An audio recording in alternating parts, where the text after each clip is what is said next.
오늘의 말씀입니다. 기도함으로 시작하겠습니다.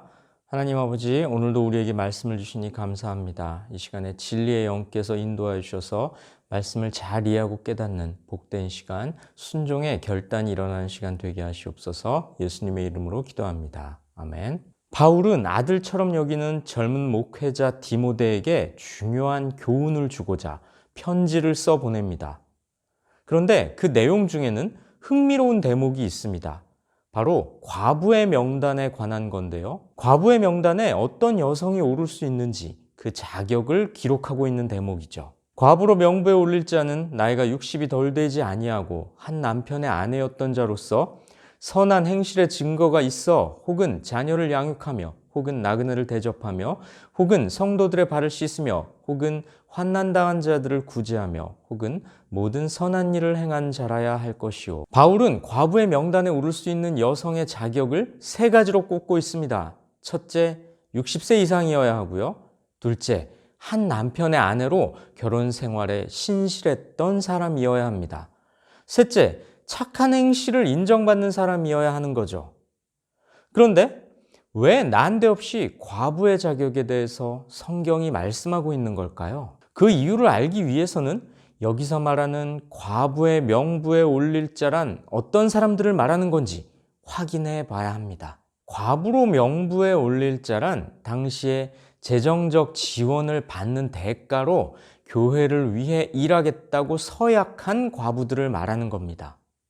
어려운 형편 속에서도 하나님의 일을 하겠다고 자원한 이들에게 교회가 약간의 지원을 해주었던 것이죠.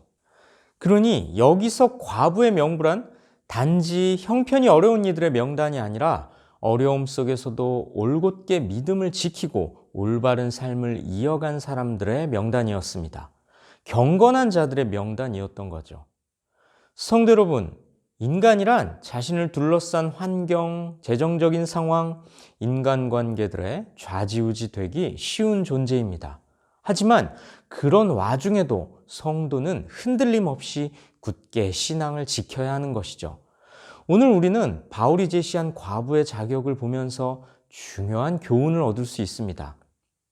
어려운 형편 속에서도 경건한 삶을 유지했던 바울 당대의 과부들처럼 나도 상황과 환경을 탓하지 말고 신앙을 지켜야 한다는 것이죠. 오늘 본문에는 흥미로운 구절이 또 있습니다. 그러므로 젊은이는 시집가서 아이를 낳고 집을 다스리고 대적에게 비방할 기회를 조금도 주지 말기를 원하노라. 여러분, 이 구절이 어떻게 느껴지십니까? 시집가서 아이를 낳고 집을 다스리라니 혹시 여성을 향한 성차별처럼 느껴지지는 않나요?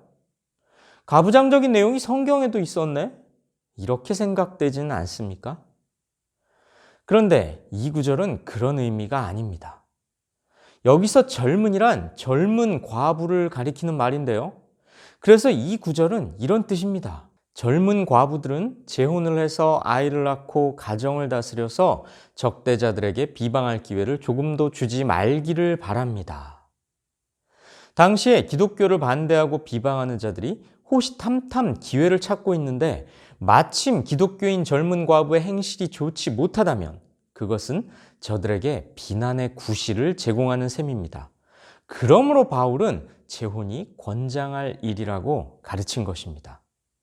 성도 여러분, 이 대목도 우리에게 중요한 교훈을 줍니다. 세상은 지금도 틈만 나면 기독교를 반대하고 비방합니다. 호시탐탐 비난할 거리가 없나 눈을 부릅뜨고 찾아다닙니다. 어떻게 해서든 기독교의 잘못을 들춰내고 확대시켜서 기독교의 가치 전체를 쓸모없는 것으로 만들어버리고 복음의 권위를 무너뜨려서 사람들이 복음을 받아들이기 싫게 하고 싶어 하죠. 그런데 그 와중에 우리 기독교인들이 행실에 있어서 올바르지 못하다면 대적자들에게 빌미를 주는 셈이 됩니다. 하나님의 영광을 가리고 복음이 전파될 수 있는 통로를 막아버리는 셈이죠. 베드로 또한 이렇게 훈계했습니다. 오직 너희를 부르신 거룩한 이처럼 너희도 모든 행실에 거룩한 자가 되라. 성도 여러분, 우리는 선한 행실로, 거룩한 행실로 하나님의 복음을 전하는 하나님께 쓰임받는 복음의 전달자가 되어야 합니다. 이 말씀을 마음에 새기시고 힘있게 믿음의 삶을 살아가시길 주님의 이름으로 축복하고 권면합니다. 기도하시겠습니다. 하나님 아버지, 오늘도 우리에게 말씀을 통하여 가르쳐 주시니 감사합니다. 그 옛날 초대교회의 과부들이 결혼할 것을, 재혼할 것을 권장했던 사도의 가르침을 교훈 삼아 선한 행실로 이웃에게 책 잡히지 않을, 불신자들에게 흠이 되지 않을 올곧은 행실로 하나님의 영광을 높여드리는 거룩한 하나님의 백성으로 이 땅 가운데 살아갈 수 있도록 우리를 붙들어 주시고 인도하여 주시옵소서. 예수님의 이름으로 기도합니다. 아멘.